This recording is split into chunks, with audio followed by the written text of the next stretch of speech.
Welcome to the Garage Grit Podcast. I'm your host, Brad Hurlock of A.A. Shop Marketing. Our hope is to unite shop owners to tackle common stress points and challenges that they're experiencing within the auto repair shop space. Our mission is to guide you towards the best solutions for your shop. So tune in, join the conversation, and let's move your business forward. Welcome to the Garage Grit Podcast. I'm your host, Brad Hurlock. And on this podcast, we're helping as many shop owners as we can by having conversations about different situations within the shop, possible stress points. And I think that by listening or even having the conversations right here, we can all improve, all the shop owners can improve their positions or their processes. And you might actually be listening and say, hey, that person sounds exactly like me. And so please tune in, dial it in, and hear what everyone has to say. Today's topic specifically is about transparency and communication with customers. And so we're going to, with that, let's actually just jump in and start talking with each other. We've got three guests here, one from Missouri, one from Pennsylvania, one from Illinois. And so let's actually start with Pennsylvania. Kevin, why don't you jump in and share with us a little bit about yourself and about the shop and about the area that you're in. Sure. Thank you, Brad. I appreciate you having us on today. My name's Kevin, Millevoi Tire and Automotive. We're just outside the Philadelphia area called Bucks County. Population is about 100,000 where we're at. Been in business now for 25 years at this location. Family owned, second generation. We run about 80 cars to 100 cars a week through the shop. We have 5 technicians with 2 service advisors. Nice. Bill, you want to go next? Yeah, Bill Stegich, Glenview, Illinois. Name of the shop's Hynes Auto Service in a suburb of Chicago. Got a wonderful wife, 4 kids under the age of 5. So between the shop and them, things stay pretty busy. We've got 6 lifts and then a 4-post for alignment machine, 4 techs, 5 if you include myself, and then 2 service advisors, and took this shop over about 8 years ago from the previous owner. Okay. And how populated is your area? How far are people coming to visit you? Most of our clientele is probably within a 4 to 5 mile radius. Okay, good. Jeremy, how about you? Jeremy McQueen in Branson, Missouri. We have about a 10,000 square foot facility. We got 13 lifts. We have 6 techs in the shop, 2 service writers, 1 parts manager, and myself. And been in the business that started about 18 years ago. So I'm second generation as well. And our population is around 25,000, but we're a tourist town. We have about 8 million visitors during the summertime, and then during the wintertime, it's cricket. So we have highs and lows and our ebbs and flows of the shop. But we usually average around 600 cars a month. So See, right away, I'm thinking, do you reduce staff in the wintertime? Or at least their hours? No, we can't. No, that's really hard for them to do. So Sure. we just try to market to our local people. And during the summertime, I could probably have 20 techs working, but we just push them off and just say, I'm sorry, we can't. So that hurts on the local side because during the summertime, a lot of those slots get filled with the tourism. Yeah, it's a little bit of a problem. But it sounds like the focus of your customer base is the people who live in Branson, who live in the area. Oh, yeah, that's definitely my focus because that's what kind of evens out everything for me. So. And that ties into what we're talking about today, because if I'm just in a random town and I'm just driving through and I need something emergency based, please fix this real quick. I care a little bit less about what's on the ticket because I'm gone. I'm moving on. I'm not going to be back in this area again. They solved my initial problem and that's it, right?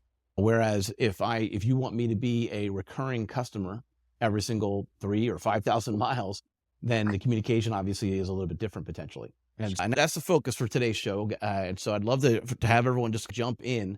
I don't know. I'm thinking from what I understand about tickets, if you did put too much information, the tourist who initially is happy when they leave your shop, they're probably going to look at that and then go back to their own hometown where the market is different and say, was this the right amount? And then they leave you a potentially different review than the one they left when they felt how they went based on the fact that you fixed their situation. And the less is more approach makes sense there. But I find it interesting because I already know you, from previous conversations, Jeremy, that you actually have a less is more approach on your tickets. But so how does that work with your existing customer base? Like, what do they also appreciate that less is more? For the most part, most people don't look at the tickets. Most Okay. people don't itemize it and just go through it. And there are, I would say, maybe 10% of my customers that'll go through and just pick in and just look at the details and, oh, I could have got this part really for $19, but you charged me $36. What's the difference? So most of my customers are just developing that trust, developing, that relationship with them. They know that I'm not going to overcharge them. We're very competitive with the shops that are around. So they're going to get a final number from the shops that are down the street, and they're going to get a final number from me. And then they can compare those numbers. But with my out of town tours, we don't treat them any differently than a customer I've had for 20 years. We give them a price. We diagnose the car. We give them a price. It's the same price. It's not inflated. But typically, my prices are going to be cheaper than most areas around the country. Where I'm part of a shop fix group. I don't know if you've heard of shop fix, but large group of shop owners, and I know what the shop rates are around the country. We're one of them. Really, as far as pricing, I don't have any problem with being deemed as being overcharged when the tourists come through. So, Bill and Kevin, have you guys done that? Have you actually looked at your prices compared to local competitors as well as nationwide? We have big dealers around us, so most of them are well over us. So in that regard, we can pretty much stay confident that we're less than them. We've got a fair amount of independents also that have been taken over by a buying group in Michigan. So they've all kind of realized the labor rate amongst those shops. So from, say you're talking with other people that are working there, we kind of gauge on where they're at. But everyone in this area is pretty friendly with no independent wants to charge $50 more than the one down the street because everyone wants to, keep the customers they have. There's not as big an influence on stealing other ones as far as what we've seen anyway, especially with how close we are. But get those calls all the time. Are you going to raise your rate? We're thinking about going up, So every shop's a little different, I think, in what their overhead is and they're paying their employees, but don't seem to have much trouble with that. Okay. How about you, Kevin? Have you actually looked nationwide versus competitors in the area? We do. We do a comparison. Usually once a year, we'll start calling around and see what rates are. The bad shop will give you the rate. The good ones won't.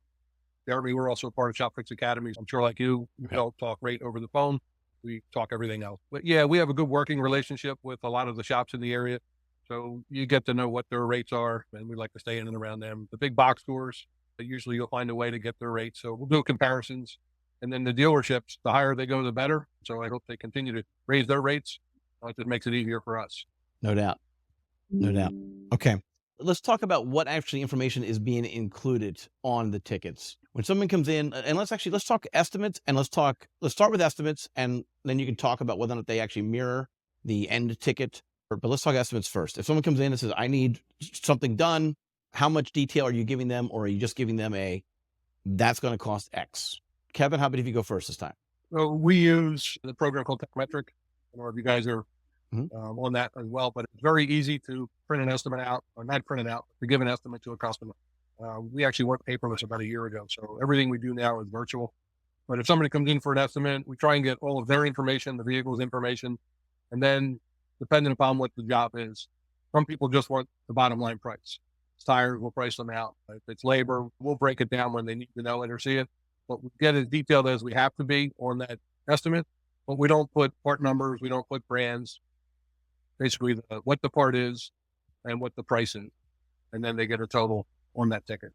You said as much as you need, or did you mean as little as you need? Are you trying to have, is an estimate usually one line or is it 10 lines? No, one line, typically one line. When I say as much as we need. One line. And then if they push back, then you give them a breakdown. We'll always give them a breakdown. Yeah. But ours are pretty detailed where our customers know what they're paying for, what that brake pad costs and what that labor costs. Okay. So that's listed out individually on there. And I love the fact that you're virtual or paperless. How do you actually deliver that? Is that a text message? Is that an email? Is it up to the customer? Up to the customer, but mostly text. Most people want a text Okay. message, and more people are coming in, are happy to get the virtual, no more paper. Interesting. And that's a feature inside your shop management It software. Good. Bill, how about you? So as far No as our worries. tickets go, we know part numbers. We try and eliminate the brand. So they might say Napa brake booster. We'll, limit it to just brake booster. We're attached to a parts store next to us. So occasionally we'll get the pushback from a customer, not very often in our area.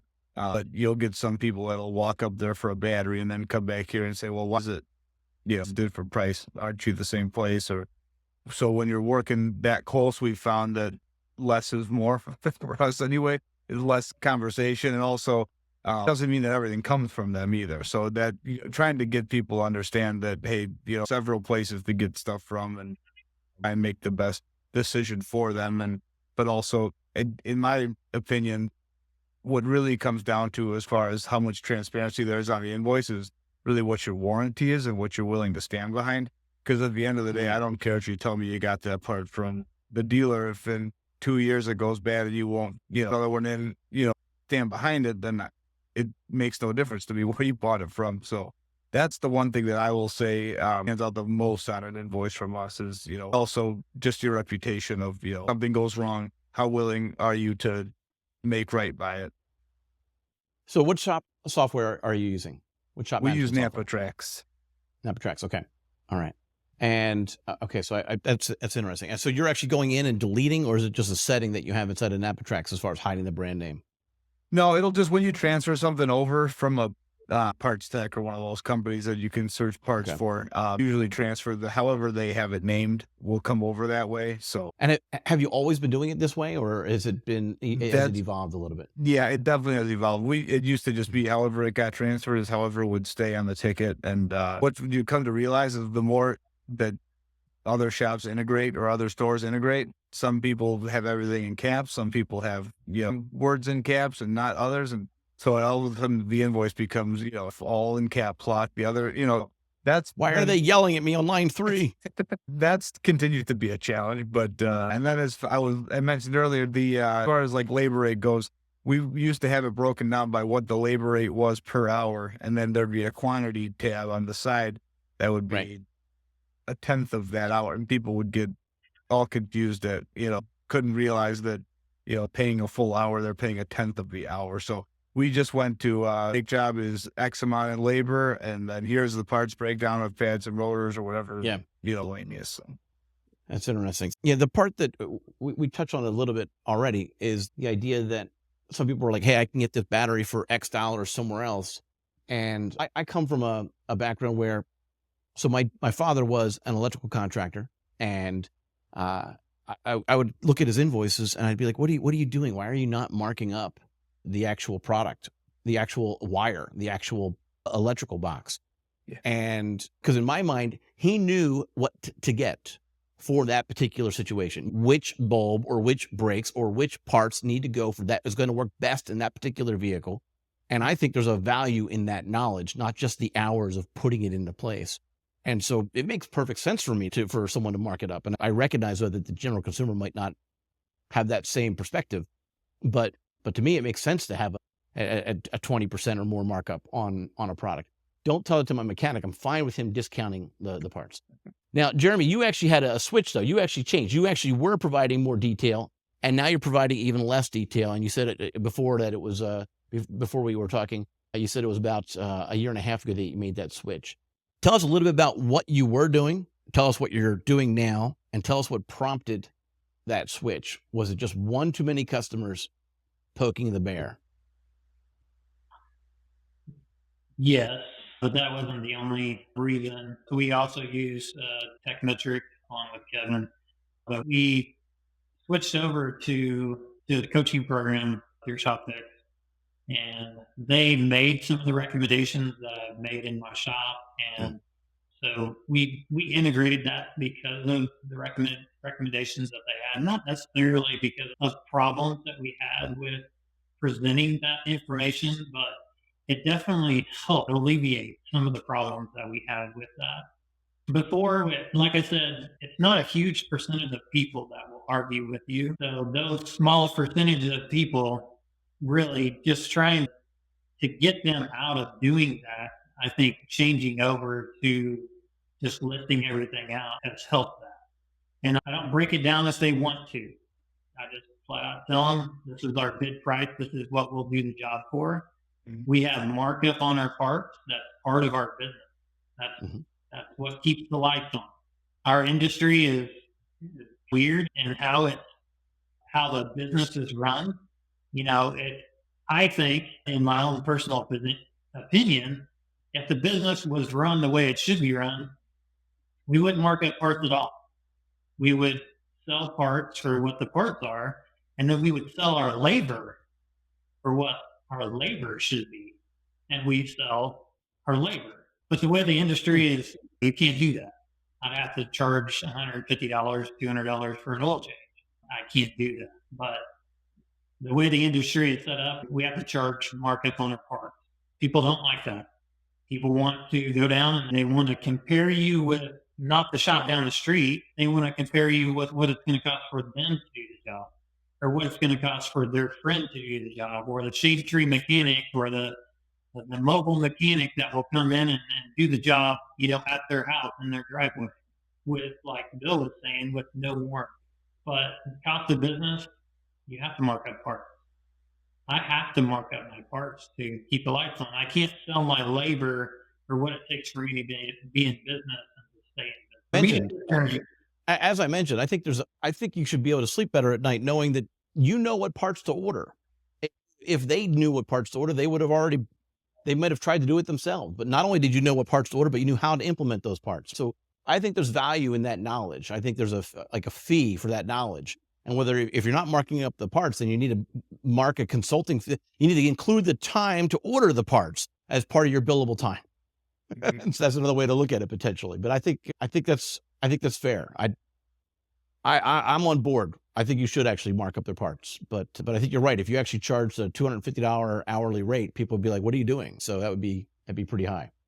So anyway, can I ask a question? All right. So you switch because, please, Kevin. Yes. Jeremy, so similar philosophy that we're coached on, what you're doing. So let me ask you a question. When you do, say, a starter job, do you break down the part and the labor, or is it just one price, starter job installed? One price. It's listed out what the part we're putting on and what the labor's for. But when it's listed down there I don't have those check marks on my Techmetric. Like, all they get is one price. So starter's 200, labor's 100. You just have a $300 flat fee at the bottom, and it shows that's what it is. That's it. I've heard them preach that, and I haven't done that way yet. So you're fucking that. I haven't had any kickback hardly whatsoever doing that. Now, how about when your advisors sell the job? Are they, I guess, depends on the customer, explaining to them what the part and the labor is, or is it just $300 and that's that? It's just what the job is. Yeah. So when they explain it to them, they'll break it down per job. This is what your starter's going to cost. This is what your tire rod needs to cost. This is what your brake flush is. And then they give them a total of the entire bill. Like, today we're going to get you fixed for $1,800 and get you out the door and get you maintained the way your car needs to be maintained. And then sometimes they'll break, how much is it just for the starter? Then $183 for your starter. How much is it for just the part? We don't actually break it down. That's for the parts and labor and tax and total. That's the entire job. I don't break it down for parts. You won't even offer them a price on a part? I don't even offer them. Yeah, because they're going to come back and they're going to say, "No, I can get that started. You're just trying to get at me. You're just trying to get my law." Not that interesting. You find pushback from your customers on that? You said, "Do or you don't?" Hardly ever. Ever. Now, every state's a little bit different as far as whether or not there's tax on your labor versus on just the parts. So are you when you have that one number, is there a second number for the corresponding tax? It's all billed and bundled in. That's tax included. There it is. All right. Yep. And so behind the scenes, you're just tracking what you need to collect sales tax on, and it comes out that way. Interesting. Now, Kevin, with yours, and when check out, yeah, They want to know the number that they're putting into the credit card receipt. And if you're not giving them that exact number, you got an argument coming. Yeah. Hold on. Wait, you said it was $127. You need to be exact. You need to make sure you have the tax total and everything. That's what they're putting into their credit. Interesting. Sure. Now, Kevin, you said you're actually bringing it out to here are the total parts and here are the total labor. Are you actually, you're actually just taxing the parts in Pennsylvania, Pennsylvania, right? we do tax on parts and labor. Yeah. So when I bring And labor, metric, okay. we'll do that starter, $100, and then the labor, $200. On the same tech metric has it broken down per job. So maybe you're doing a brake job and that's below it and another job below that, but each job is broken down individually. So we just do part labor. So when we sell the job, though, we'll just say it's going to cost $300 to do the job. It has to break down, Okay. then we'll explain it out. Okay. So your estimates are a little bit simpler, but the final invoice has a little bit more information. Yeah, but I'm interested to see when Jeremy does it that way, how it would work. So we may change that. Like I said, we've been preaching that same philosophy and just didn't follow it yet. So, okay. So Bill, we've jump got in. we've got a labor section, a part section, and then at the bottom it's the part, sales tax, shop supplies, total.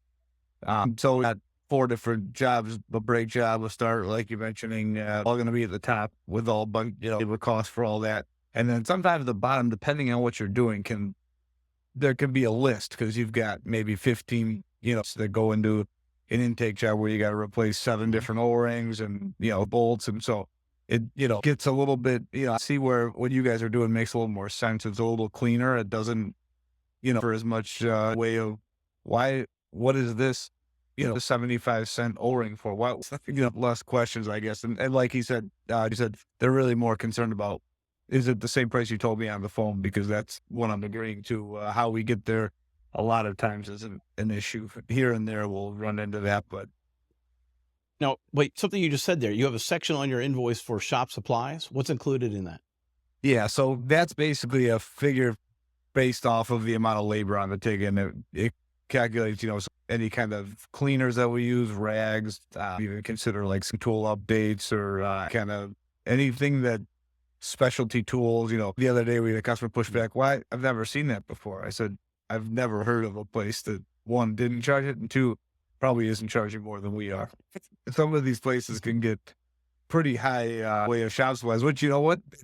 All the power to them, because there is a lot of what we'll call waste or uncharged, way of chemicals and things that get used in the shop that a customer would have no idea goes into a certain job or another. So I had one the other day though, and I said, well, if you want to pay for the special tool we need, take the $45 off and we could charge you $350 for that tool. But I figured maybe to charge you a percentage of that because, time we use that tool for the next job, that seems to be more fair than charging a customer for, special thing we need for us jobs are more involved. But are you guys curious to hear how often Bill's having these conversations with people? Bill, how often are people actually asking the details? Is it weekly? Is it daily? It's not. No, monthly? It's not. It's actually probably once every couple of months, maybe more. Most of the time, it's probably on someone walking in off the street that wants an estimate, and they're breaking down. They're looking through the invoice, trying to figure out what's what. Only some things are easier to understand. Hey, we're taking the engine apart. I'm not going to charge you for every 3M disc we clean with, and this, and a lot of that gets captured in there. There's other things where they'd say, well, what goes into that? That's interesting because that's actually another part of the customer communication I want to talk about, not just what's on the tickets, but I feel like a lot of times we end up just giving, the shop owners end up giving just bad news. It's going to cost X, right? And you don't necessarily understand why, right? There might be, you mentioned earlier about a light. Depending on the make and model of the car, it might be ridiculously difficult to get to because of the way that they put it together. You have to change it. Oh, it's just a belt. Okay, but I have to take the motor out or whatever the case might. I don't know. You tell me. I'm exaggerating a little bit, but so how often are you having those conversations with your estimates? Even if it's one line, the reason it's going to be this is because for this particular make and model, we have to do these extra things. Does that conversation happen off paper? Very rarely. Most of the time, we had this instance the other day actually where a guy said, "You didn't tell me about a serpentine belt." Sold him a water pump job and included the price of the belt and O-ring and then a little tube connector for on the Land Rover. And there's a few things that you have to do in order to do that job. That was all included in that estimate, but over the phone, we don't break it down to, this is how much labor. This is what it, is what it is for the belt. Here's the water pump. Here's the tubes. No one possibly needs to know or cares. Like, is it going to get done the right way? Perfect. That's, important, but it's pretty rare, but you will have people ask, a lot of times, like I said, it's more the one time or off the street customer you've never seen before. They don't have a rapport with the company yet. And they may have been referred, may not even referred over. A lot of people that are referred from a family member or friend, they're pretty understanding that they're going to get taken care of when they walk in. And I think the reality is that conversation is really the social intelligence of the service advisor. Here's the estimate. The shock look on your face. Okay, let's talk about it. There's no shock look on the face, then let's not talk about it. Is that a fair thing? For sure. Yeah. Yeah. What are your shop advisors doing? Are they, Kevin, jump in. Are you just handing them the paper, or are you having a conversation with them about at the point of the estimate? My advisor is trying to educate them on why they're getting what they're getting.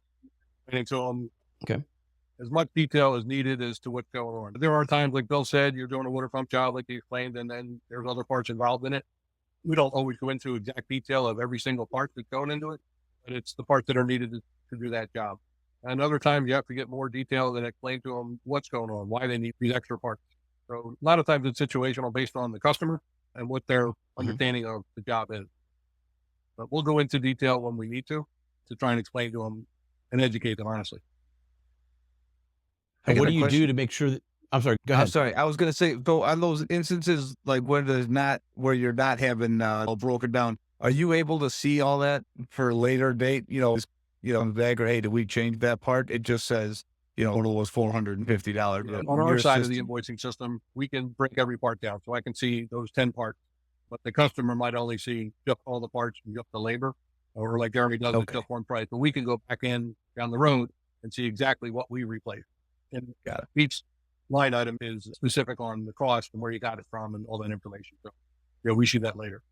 Are there requirements from the warranties side of things that you list certain information, or that's allowed to be closed vest?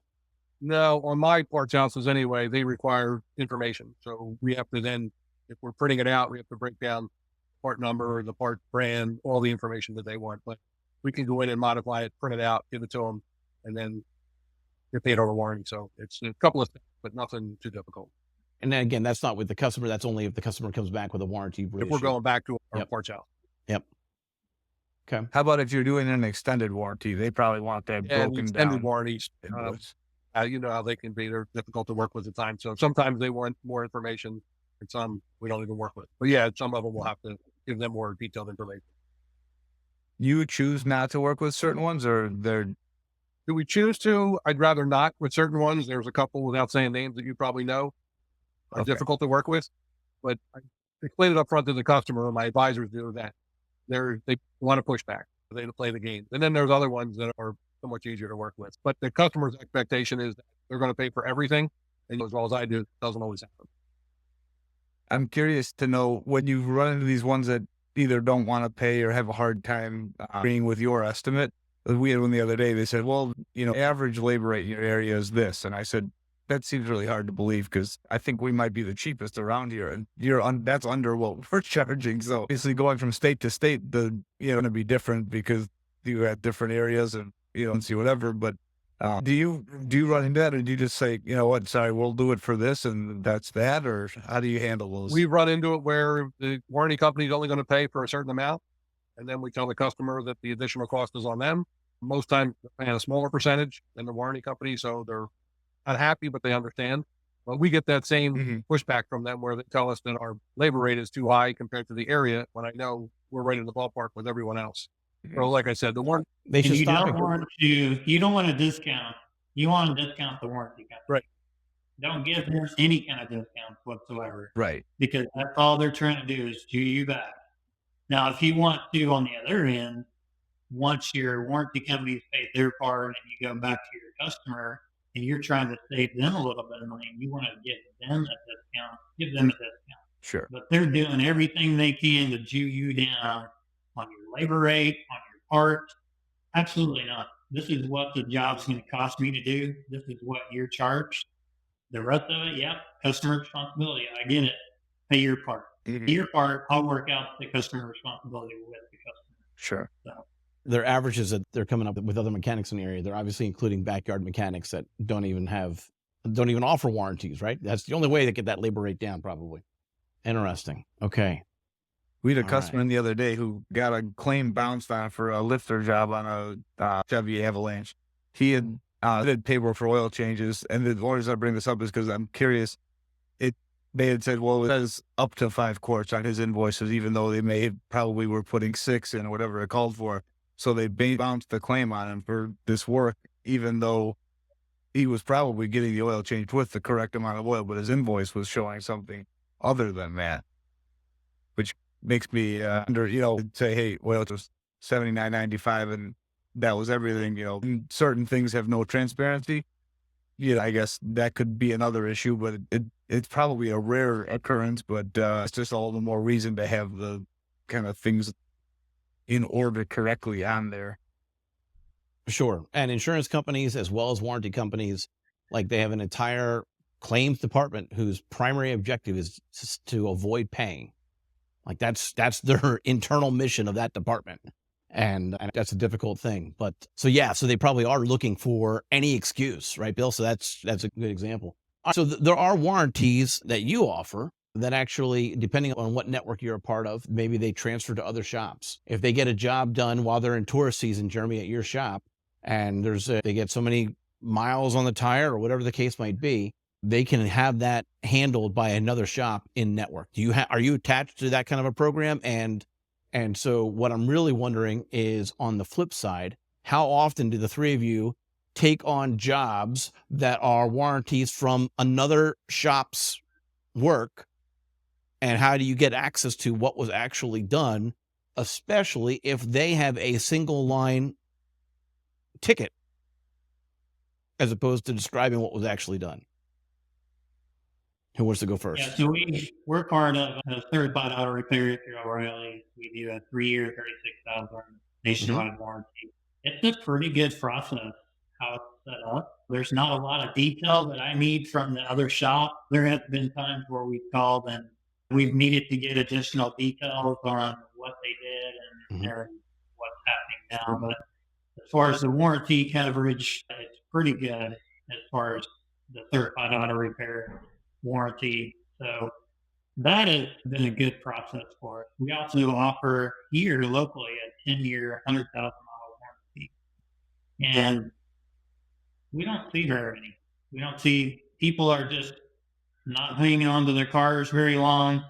They're obviously with COVID parts, and it seems like the parts have been going downhill a little bit. We've had a little bit more of the warranty stuff, but that's stuff that we cover here. But overall, we've had a few different warranties through other shops that have come in with the tourists and stuff, but there hasn't been too much. The process is usually pretty simple. I was it's been a while since we've had one. We close with the NAP Auto Care Center, so we similar nationwide warranty. In my experience, it's probably been a couple of years since we've had an issue like that from another shop. But the easiest thing I found is jumping on the phone with them is to get more clarity than probably anything on anyone's invoice. They know the customer or the situation, working on it depending on how recent it was. But it really seems it's a pretty flawless thing, I think, as long as, there's a little bit of vetting, I think, to some extent anyway, that these companies want to make sure that the shops that they're affiliating themselves with are actually shops that they should be affiliating themselves with. So don't get kind of backyard mechanic stuff coming through on those kind of claims, right? Even when you do have them. Most of what we talked about so far has been about repair orders. Let's talk about maintenance. What does a maintenance ticket look like? I've got 185,000 miles on my Jeep Grand Cherokee, right? It's due for more than just the oil change the next time I go in. What does a maintenance ticket look like? Who wants to go first? Our maintenance ticket, which we do a good job of selling maintenance. So brake fluid flushes, coolant flushes, We do them all through BG, and that's just a canned job. But we have to list, we will list the amount of brake fluid that a car takes or quarts of coolant that it takes, whatever it might be. So we'll list out in detail how many quarts, and then the service side, what the labor is. And then basically that's it. And then our BG chemical on top of it. So it's listed out, 3 steps: part, the labor and the additive, and then a total price. What do you think that's going to look like when you go more towards the Shop Fix Academy approach, which is the less is more, right? What do you think? I don't know that it'll make as big of a difference because Jeremy said the customer wants a price. So if it's $215, however you get there, whether it's part, labor, additive, it's $215. So I feel like it would work. We just explain it to the customer over the phone differently, and then the dollar amount is the same. Do you do a multi-point inspection when you're doing those general maintenances? We do, yes. Maintenance Every car jobs? gets a multi-point. Okay. And is that communicated every time with your tickets or just verbally? No, we do a virtual, so we'll send them off the inspection report. So the customer has a full detail of what the car looks like, good, bad, or indifferent, and then we sell off of that. And you're sending that as a text message or an email, whatever the customer prefers? 95% of the time, it's probably a text message. Text message. Are you then having is the service advisor following up when they come in? Hey, you had these 3 things that were green. That's great. Your car's going to be alive for a lot longer. Or you just focus on the red and the yellow? No, we do. We actually go over the whole thing. So yeah, we preach on that. Tell them what's good, tell them what's bad, and tell them what they have to worry about later. We grade our services on a 1, 2, and 3. 1 being, you got to do it now. 2 being, you got to do it soon. 3 being, you can do it later. Sure. So the customer understands it. So we'll tell them everything that's good, everything that's bad, and everything that they can schedule back another time. How about you, Jeremy? You want to jump in on this? What do your maintenance tickets look like? Yeah, so it starts with our digital vehicle inspection that we get to every customer, every car. So in that digital vehicle inspection, we have the maintenance stuff that's on there. That's the lower part of what we go over with the customer. That's usually the last thing that we go over to prevent the repairs and stuff that they're here, unless they're just here for an oil change. Our maintenance ticket will be like if they just come in for a regular oil change, they'll come in, get their lube, and then our technician will go over the entire car.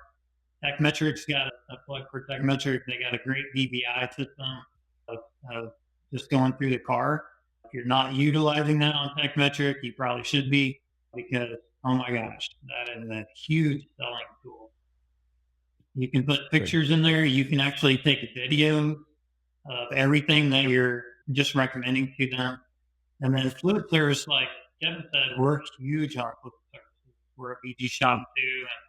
And if I can prevent them coming in for repairs, I'm going to do that.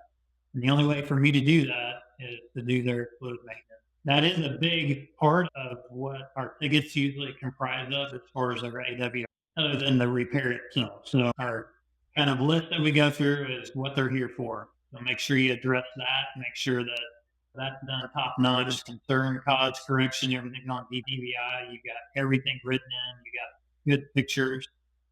Then you're going to go down to what we have concerns with safety. You have bad tire up. You have bad tires. You have this that's about to fall off. This is a safety act.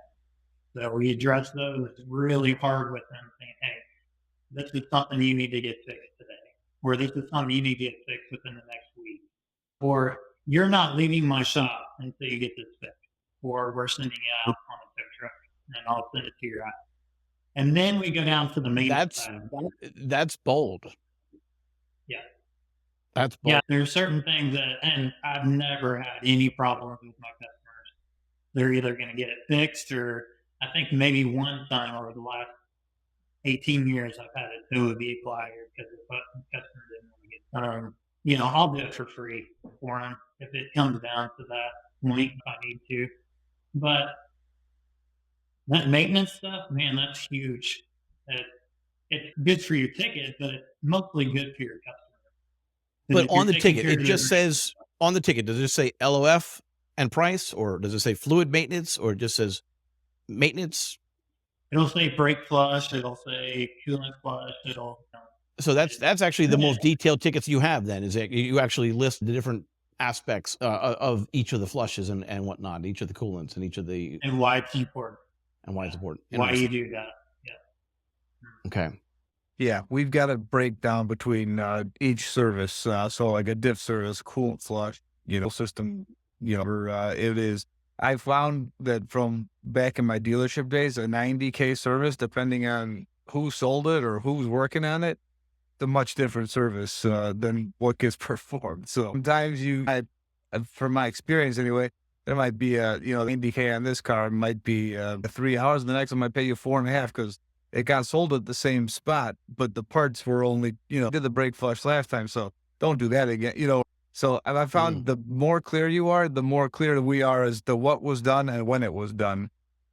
I'm not you're working on one type of car, those 10, 20, 30, 40,000, services at those intervals might make more sense. But if you're working on a wide variety of stuff, every manufacturer is so different. And then from model to model, it even becomes different, that I find that the more clear you can be on what you changed and when, with what fluid, you're much better off. Okay. Are you also doing DVIs or not yet? Yeah. Well, yeah, we use Auto Vitals, so it integrates Good. what with Napa Tracks. I think the Tech Metric one's probably a lot smoother to resolve through the same system, but it's huge. We had Auto Vitals before we had Tech Metric, and I actually like Auto Vitals. They're a little bit better. I will say hands down, though, to what you said about maintenance, that is probably the most overlooked thing when you're not doing some sort of DVI, when there's not a checklist to go down to say, hey, is the coolant okay? Hey, are the spark plugs okay? Or what, there a service recommendation for them or an interval for them? Because, most of the time that kind of stuff can get, in my shop, at least before we went to DVIs, a lot of that could get overlooked until there was a problem with fire, a check engine light, something like that. Oh yeah, plug is probably a good idea. It's got enough miles, but been in there for 70,000 miles too long at this point anyway. They should be done as per the manufacturer recommends, and that's where I found DVI or the digital inspections help the most. Either of you guys a part? You gotta have those. I'm sorry, Jeremy. Go ahead. No, just a question. Are there either of your shops part of Carfax service history? Do you report to them? Do you use that as well? Do not. Jeremy, do your guys go back often and look at services that were sold? They do. Yeah, we go back and look at that. Even though it says it was sold, we still do test strips on all our fluid, make sure that a coolant, the brake. That was my next question. Depending on, we use it, but we don't. We also go back in our history too. Right. We use that Carfax, but we don't always verify it. So if it says that they had it 10,000 miles ago, we may not check certain things to see if that was accurate or whatever it might be. So that you actually have your guys tested anyway. How detailed are those? Like thinking of when I've bought a car in the past or something, they might say, check that, checked. Are your Carfax histories a little more detailed than what you would see on like a dealer's website when you look at a car and it shows you the Carfax? Pretty detailed. I agree. As far as service. Gives you the service, the date, and the mileage, but pretty detailed as to what it is. That's what it was. Okay. It's very helpful. Yeah. You're not trying to sell something that was just sold, even if we did it. Yeah. Yeah. And that happens a lot where your service writers, if your technicians aren't doing their due diligence of going back and checking history, and then your service writers are too busy to go back and check history, and then you're selling that to your customer, you just lost all trust with your customer. All trust. You just did that 5,000 miles ago. Yeah. Yeah. Oh, yeah. Yeah. Sorry. Never mind. You don't need that. Well, maybe if your invoices were a little bit more detailed, you would have done that. No, I'm just kidding. I'm just sorry. I'm sorry. Things that I like when that is a huge pet peeve of mine of, did we do this or has this been done or, we've seen this before we called them. But even better than that is, we noticed that sway bar link was loose and we also noticed we did it 11 months ago. We're just going to change that, warranty for you. And they really appreciate that kind of, just doing it, not saying anything and the right thing, but they appreciate the fact that one, you're looking and two, you're actually looking back and taking ownership of, what you're responsible for. So credibility for sure. Yeah. Absolutely. It's a valid point. It's a huge point. That's why I'm asking, or did ask about how often and how much time are you spending on the stuff that is good with the car? The ones, is it the ones that were the good and the three were the bad? Ones are bad. Ones are doing now. Threes are doing later. All right. So I feel like there's plenty of time to be spent also on the threes or the greens so that you're making them feel good about their situation. You're building that trust, that confidence. Like, I'm not trying to sell you anything you don't need. This is why we're going to let this sit. Or as Bill was saying, we got ahead of this before it actually happened. I feel like that's not done enough. I feel like that's an opportunity missed more times than not because we get so busy trying to just get the next car out. And I think that gets missed. But I think anyway. the big thing too is giving them a big picture of, hey, this is worth the investment because in 6 months, I don't see something else that, that we can foresee. Obviously you can't see everything, but hey, if I know in 6 months you're going to need front brakes and 4 tires, well, maybe you make a different decision about putting another $1,000 or $2,000 into a repair on something else right now, knowing that you've got another $1,000 or $2,000 coming down the road. Well, time to start looking for a new car, or, so that they're aware. You give them the whole, give them as much as you can. And that's where I think the, yellow, red is great. Definitely hitting on those points of, these are good, but they won't be good for long, or they're, not going to be good when snow comes. That's the thing we see right about now. All the people that were warned about tires 4 months ago will start trickling back in here once we start to get that first snowfall. Yeah. Yeah. On their way to get the bread and the milk. I guess what I'm wondering is, how often do these minimized invoices end up with someone say, all right, so they have a repair done, and then they have a different repair, and they don't realize that second repair is not related to the first. You can see that, you can tell that, but they feel like it's the same thing, right? I just had my car at your shop last week. Does a detailed invoice ever actually help with letting them know that this is a completely different issue? It's not related, because the average person has no concept of what is and what isn't as far as what works together and what connects.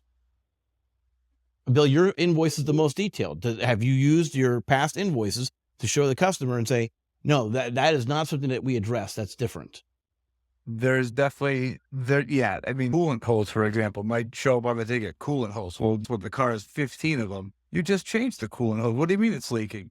Well, it was a different one. So we try and detail as much as, hose and under the notes section, from heater core to engine, or upper radiator hose, or, it's later on. It's like, well, just did that hose. Like, so, this from here to there, or from, specific enough that we're not questioning and the customer can understand. But as far as, just paid for this, how, or, 2 repairs overlapping, or should they have been done at the same time, or, you charge 2 different labor for that. And I think really comes down to, we'll bring someone out and show them exactly where this or that is under the car if they're willing to come and see. I think when you're willing to offer that kind of transparency, they're less likely to really care to see it. They're more worried, you know what I mean? There will be people that are just interested, but more of the times than not, I think if you're willing to say, hey, I'll show you, more will take you at your word. I think a lot of times, obviously telling the truth, and that is the number one thing, but being able to, it's always been my philosophy is, you might not like what we have to say, the condition of your car is in, but if you go down the street, they're going to, as long as they're looking at it, they're going to tell you the same thing. So we're not going to tell you something you don't need, but we're also not going to tell you something's okay if it's not. So Jeremy, you have the opposite approach on the invoices, right? Or the tickets. How often do people come back and say, I thought I just had this done? And how do you address it? Do you address it similarly as Bill did at the end? Come on back, we'll put your car on the lift, I'll show you. Yeah, so we are actually super detailed as well, like Bill said, as far as what we're doing. So that comes into our DVI on our concern, cause, and correction. We will have it spelled out very well as far as what parts we're replacing and why we're replacing them. But we do have those customers that come back in and they got multiple issues, and we address one of their engine light concerns, but their engine light came back on. We told you that you had 5 different engine lights. We addressed this one. You declined addressing these other issues. Those lights will come back on. So it's just building that trust in, and then you have those customers that just don't understand. And then you do your due diligence of explaining, to taking them out to the shop, to really just laying everything out. They have no other argument. This is everything. Well, that actually, I'm sorry, real quick, Jeremy, it sounds like the key to having the least amount of information on the end tickets with the price is actually a strong, well-detailed DVI. Yeah. Where there's no price. Have to have it. Yeah.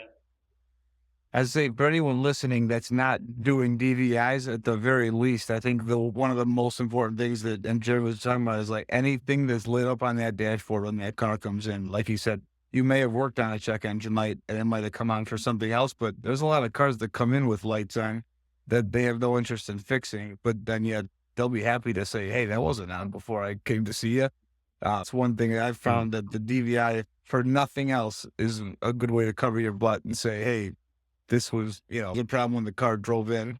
And so be surprised when that light is still on. It leaves unless we're fixing it. But yeah, interesting. Kevin, I imagine it's the same with you. The detailed DVI is what's going to get you the path forward to keeping the end tickets simplified. Yeah, we are very detailed on the DVIs as well. So the more the customer knows, the easier it is for them to understand why we're doing what we're doing. We try and tell them everything. We'll bring them out to the car, send them the DVI, show them the pictures, the videos, so that they know exactly what it is that we're doing. And then on the ticket, I'm probably not as detailed as Bill, but a little more detailed than Jeremy. But they understand what it is through that DVI. Yeah, strong DVI for sure. But you said you were going to think about moving towards the Jeremy model. I am, because of what Shop Fix Academy is. They preached in the past. They just never fully bought into that side of it. But hearing how he had good success. Hearing it working. Yeah. Okay. Interesting. Hearing it working might actually make it happen. So what do you think? You're going to try to do it in the next 6 months? Oh, yeah, probably even less than that. Yeah? What's your time Probably frame? next month. Okay. All right. I'd be interested in circling back and hearing what the feedback is from the customers after you've done that. So give it back to you. That'd be great. I'm curious to know, and I think, speaking from experience, a lot of these things were like, I don't know if I want to change it. I don't know if I can change it.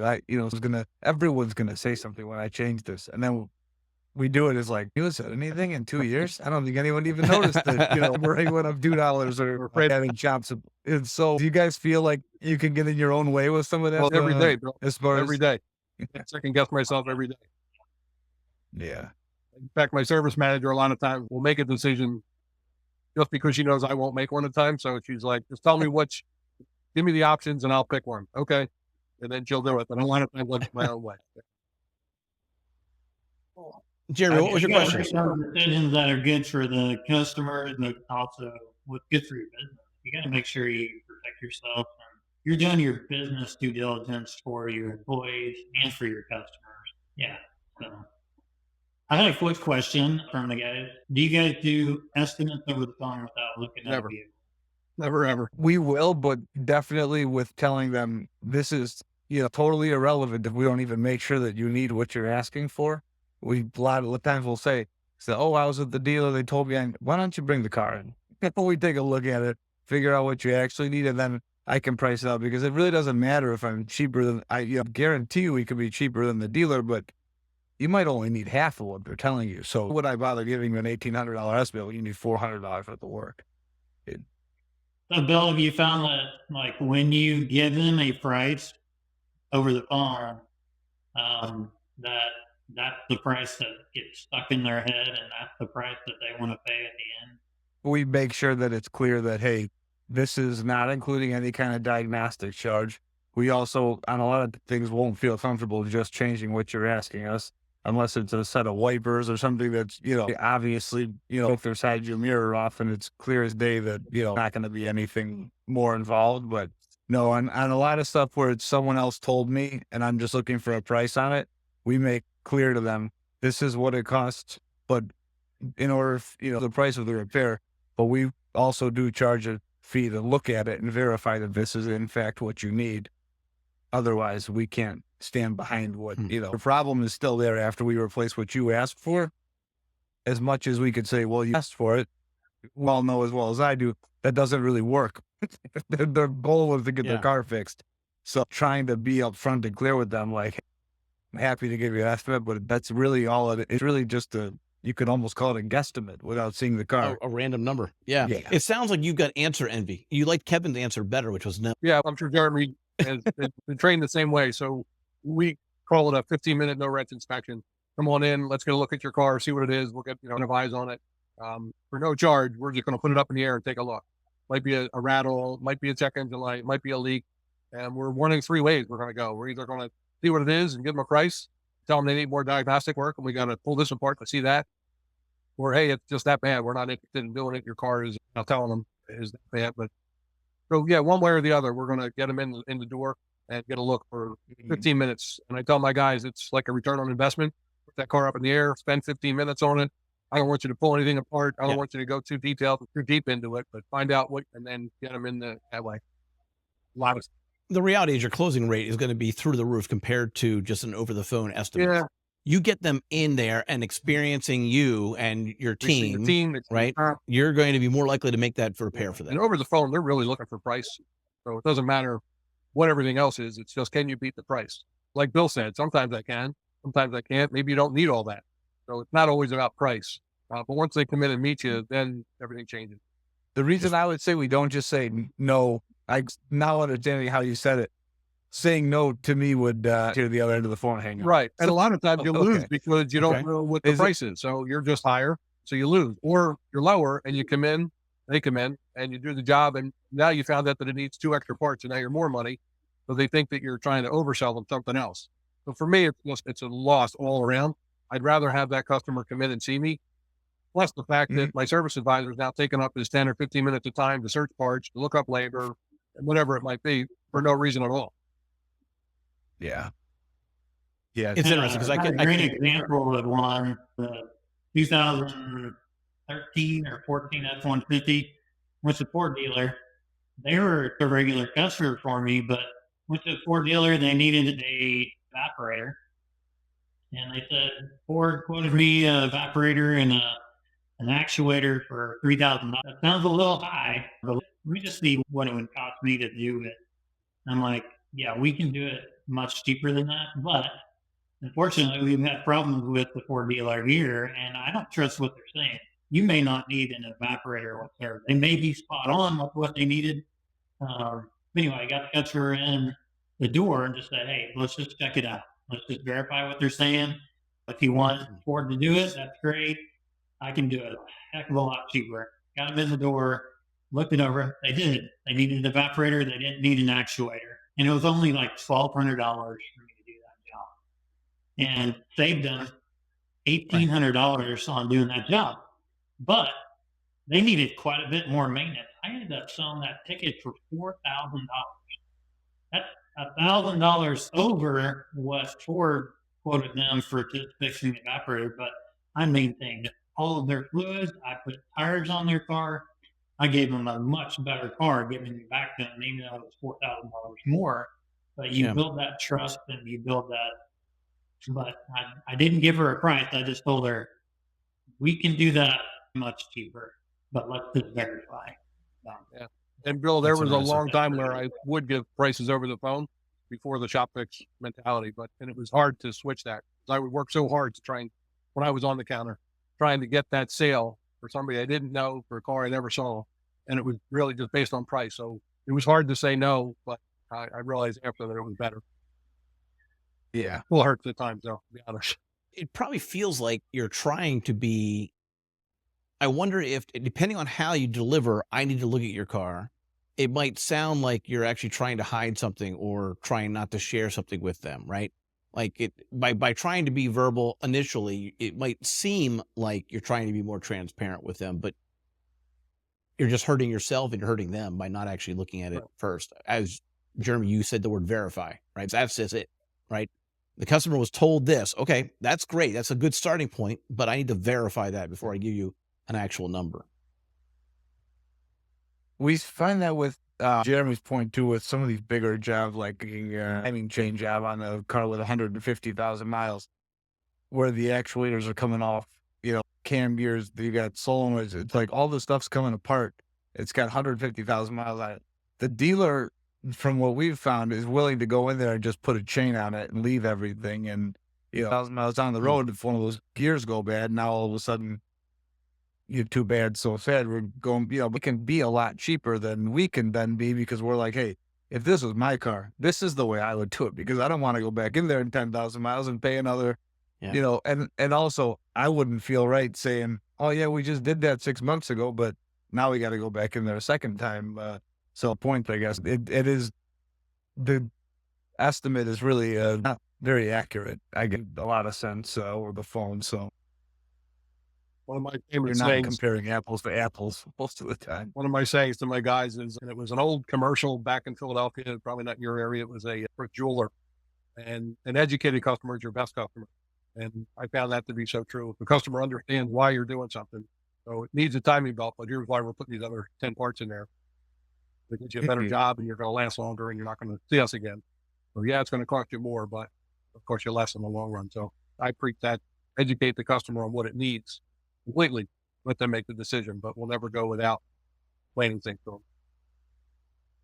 I've got a burning question regarding invoices and transparency.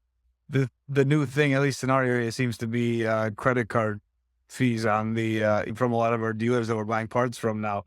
If I go in there with a debit card, they're charging 3% on, you know, signs all over the door. And we've had shops call us, hey, are you guys charging for credit card fees? No, we're not. I'm curious to hear your guys' take on it, but that seems That's to a great be question. you know, I have a hard time no matter where I go, whether it's a restaurant or store or whatever, if I'm buying something and they charge me that fee, it doesn't sit well with me. So I don't do it to my customers, because in this business, they're already upset when they walk in the door that they need whatever it is.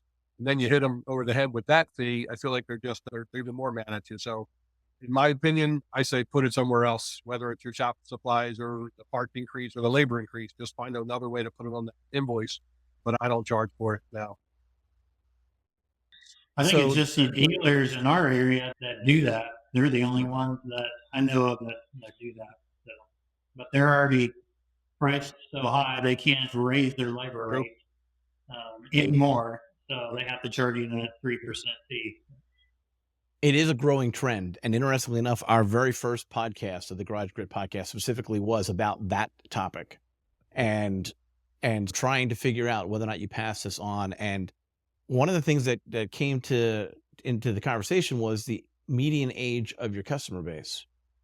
Just think about that for a little bit. What's the median age of your customer base? So I look around the screens here, and I too have an issue with, like, I flinch, right? And so I've actually started to pay cash in certain places because I don't want to pay that even though it's a small amount, it's on the groceries. I don't want to pay it, so I'm paying cash, right? So what we found was the shops with the higher median age had more pushback on the credit card fee.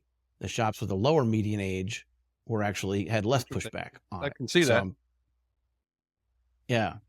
Now I'm wondering, and this is something for you to wonder, is your marketing dialed in so that you're getting a larger base of age groups? Because eventually the 75-year-olds aren't going to be driving anymore, hopefully. But now that I'm wearing reading glasses on a regular basis, I had an epiphany. You ever get behind an older driver and they're driving so slow? I now know why they're driving so slow, because I have trouble seeing the speedometer on my dash unless I have my reading glasses. They think they're going fast. They don't know. That's my theory. I don't know. But in seriousness though, is if you do consider it, maybe increase your marketing so that you're actually getting a larger group of a slightly younger group. Everyone's nodding in agreement. Jeremy, you're not nodding in agreement. What are you thinking? You're having a thought. I can see the wheels turning. My target age group is 45 to 65. If they're younger than that, then typically they're shopping around trying to get it for the cheap thing. They just don't have money. So that 45 to 65 age group is my target group, and that's who I market towards. So the younger generation, yeah, I'll take them all day long. I'll educate them all, but that's not charging them 3%. I need people that can actually pay for the repairs that they need. That's a reasonable point. I've been asked, A Shop Marketing is a marketing company for repair shops, and I've been asked why we don't spend a lot of time for our shops on TikTok or Instagram. And I'm not saying that those platforms aren't valuable or useful. It's because the age group that are on Facebook are more likely to have a family and are more likely to care that their chariots are well cared for because they've got a baby in the back, right? Before I had a baby in the back, I didn't care. If I broke down, no big deal. I had a pair of sneakers I could change into, and I can walk up to 10, 15 miles in a day, no big deal, right? So, I mean, that was the attitude when I was in my 20s. very different than, but your age group is interesting, 45 to 65. I would have thought you would have said like 30, early 30s, but you don't even bother with those first 10 or 15 years.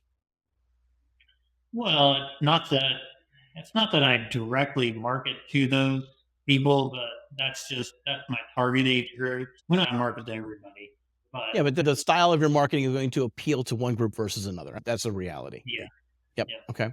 I need to transition and make sure that I'm keeping up with what the future's, coming. I need to do the social marketing. I need to do all those things too. But Well, how does this apply to transparency? Does somebody who is 60 want to know more versus someone who is 28? Do they like the details versus the no details? Is there a thought on that? Yeah. My older clientele definitely wants to know more than the younger clientele. Younger clientele just wants to know price and when am I going to get it back? Older clientele wants to know the details of what it is and make sure it's safe. They're not as interested in the speed as they are as the accuracy and then understanding what's going on. Yeah, the younger generation today doesn't know a whole lot about vehicles, nor do they care. To Jeremy's point, just when can I have my car back? Quite fine. Okay. And what is the median age or target age group for your customer base? I don't really have a target age. I market to everybody, but I'd rather the older generation, like myself, my age, I'm 53. Yeah, probably from like mid 30s on up. Under that, they're just not as interested in car repair. And so now I'm going to push back. Earlier, you said you're going to switch to the Shop Fix Academy approach, right? Less is more. I'm going to check back with you after you've done it in a month or two and see if you've gotten any pushback from those older clientele. Yeah, curious. Like I said, we'll explain it to them over the phone, but in the invoice, and it's funny because we do send out the invoices, whether it's a text message or an email, but the older clientele, they just want a hard copy. So for those, we print them out. Some will take email and a text message, but they probably never get looked at once they get them. Yeah. And if you have bills set up on his invoices, you could actually put that under shop supplies, paper costs, $10. Why not? We can find a way to get it on. Bill, what's your age group? What's the, not your personal, but your customer base? I think similar to Jeremy, early 40s to mid 60s to be the sweet spot where, we're generally settled into a career. We have a family. Things are time is more important. I will say my experience alone after having 4 kids, there's things that I would have certainly done on my own before time was more of the essence, where I didn't mind if I was going to go ride my sewer for 3 or 4 hours, save $300 from paying a plumber. Where now it's like, no, I'll just pay. Yeah, could I do it? Sure. But is it worth my time now? No. So you definitely get to a point where you realize some things it's not worth saving the money and just get it done right and be done with it, move on. So I see that.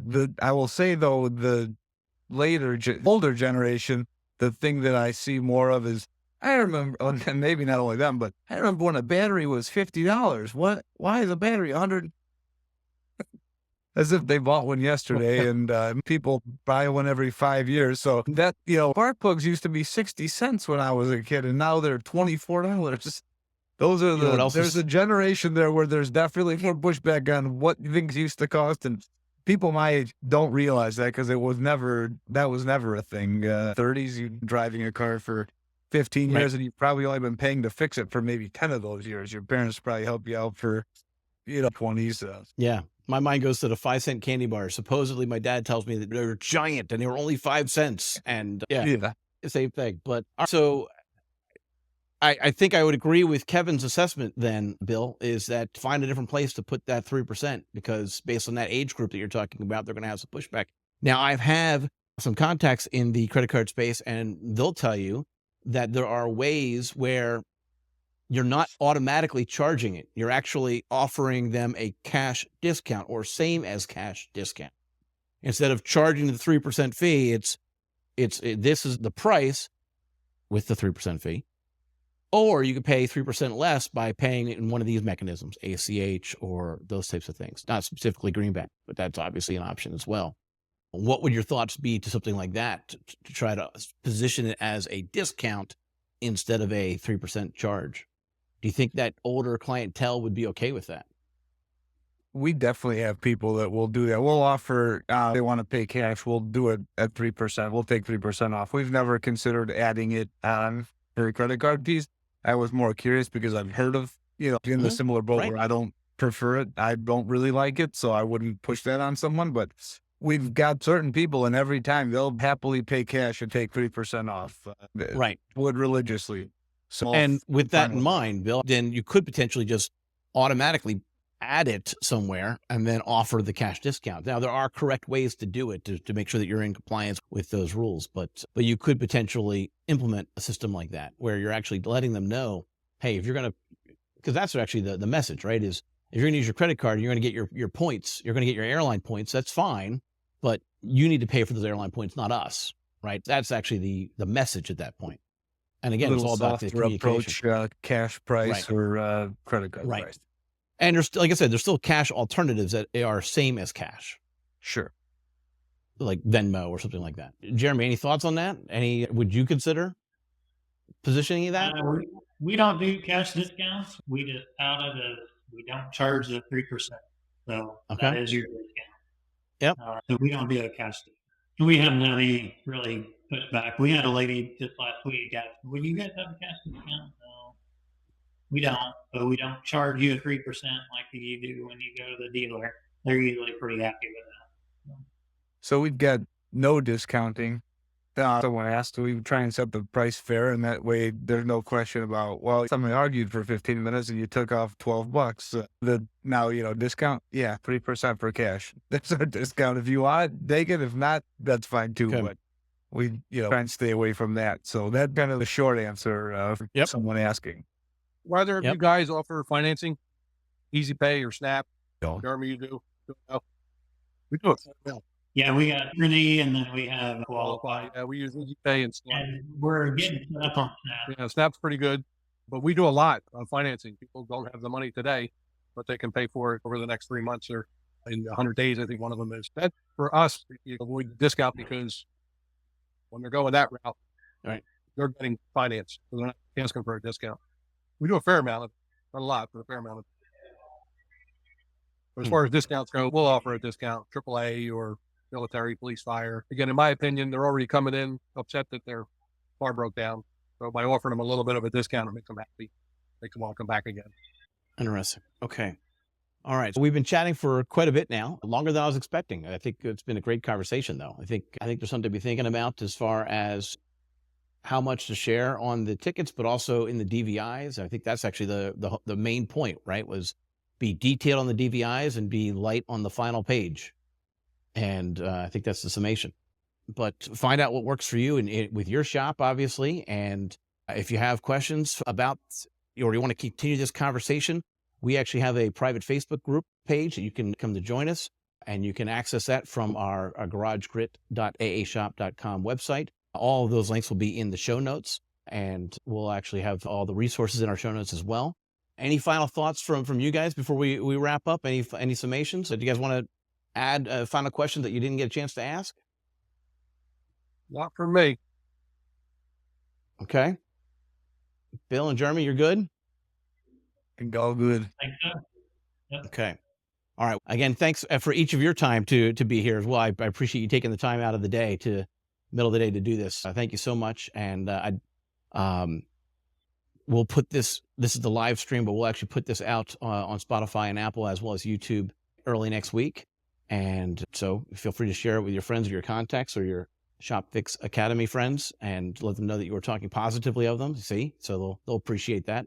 Maybe they'll give you a cash discount. Who knows? I don't know. No? Okay. Very good. All right. Again, thank you so much, guys, for being here. And I'm looking forward to continuing the conversation with each of you after the podcast at another time.